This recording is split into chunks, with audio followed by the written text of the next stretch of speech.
The American economy is facing some of its biggest challenges in years as the price of just about everything has gone up and your dollar buys a whole lot less. Congressman David Kustoff of Memphis is a member of Congress. He's on the House Financial Services Committee. He says President Joe Biden owns this mess, and his proposed $3.5 trillion spending spree is only going to make matters worse, and it will also hurt hardworking Americans. Would you please welcome to the show Congressman for the great state of Tennessee, David Kustoff.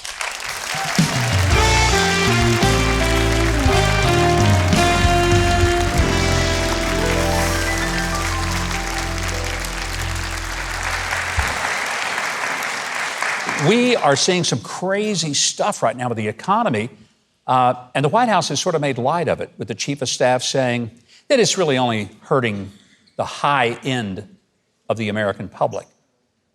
I have a hard time believing that's true. You know, Governor, you're exactly right, and that shows truly how out of touch some of those people are in Washington, the Democratic hierarchy. And that really concerns me, because when I talk to my constituents, I've got all types of constituents, they're all concerned about the high price that they're paying for everything, whether it's gasoline, whether it's food, you name it, and it keeps going up. And a big part of the problem is the spending in Washington. I think we all realize that. You just talked about $3.5 trillion. Well, back in March, Joe Biden pushed through, strictly on a party line basis, $1.9 trillion in spending. The government can't keep printing money, but when it does, it continues to add to these inflationary pressures. And we're going to continue to pay more and more for these goods and services. What's in that $3.5 trillion bill that has nothing to do with infrastructure? I mean, some people have started pointing out, as they've read it, which I'm convinced a lot of people haven't, but there's some weird stuff in there. There is, Governor. And you think about, first of all, when we talk about these numbers, you were a governor of Arkansas, big numbers. It's hard to wrap, even though I've been around it, $3.5 trillion. It's just an incredible amount of money. But what you're talking about, what we're talking about, is new cradle-to-grave benefits that, if these government benefits are started, we'll never get rid of them. We'll never get rid of them. And what are some of those benefits? What are some of the things that baked into this thing? So they talk about free childcare, free daycare that's paid for, the continuation of these child tax payments that started earlier this year that they want to make permanent, which also gives, in my opinion, a disincentive for people to want to go to work. You know, I talk to my business owners in my district. They say, business is good, but we can't get people to show up for work. And part of the reason are these new government benefits that started over the last few months.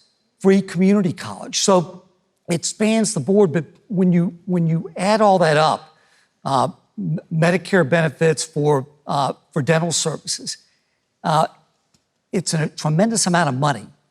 And again, if we start paying those benefits, if it passes, it'll be here forever. Somebody has made the observation, we got all these cargo ships parked offshore on the West Coast, that if we were manufacturing stuff in America, we wouldn't need the cargo ships. It would already be in the country. How do we get back to making things in America rather than depending upon the Chinese to make our stuff?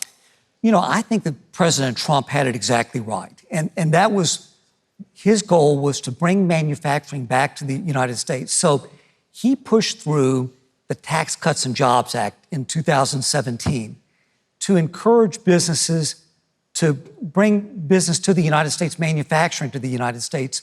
And we started to see that because he lowered rates not only for individuals, but for businesses. Now, when Joe Biden talks about $3.5 trillion, he's got to pay for it somehow, which means... Well, he says it won't cost anything because it'll all be paid for.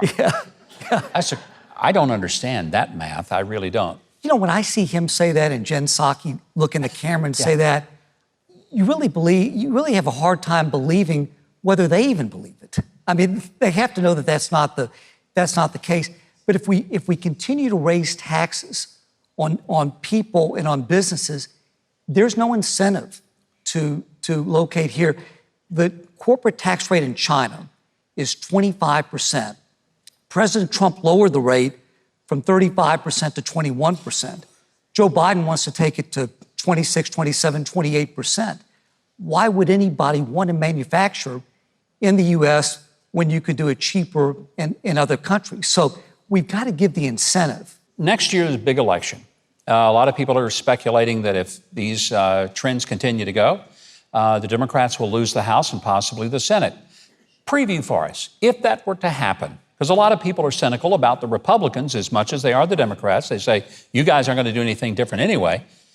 What changes if Republicans get the House and the Senate?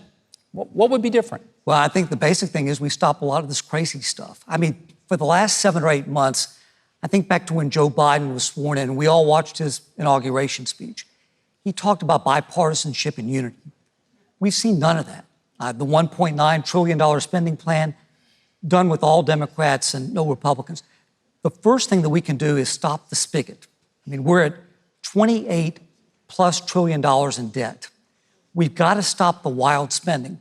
And if you're right, and I think you are, Governor, that the Republicans will get the House back and probably the Senate, we stop that spending. We stop it cold. And we change policy.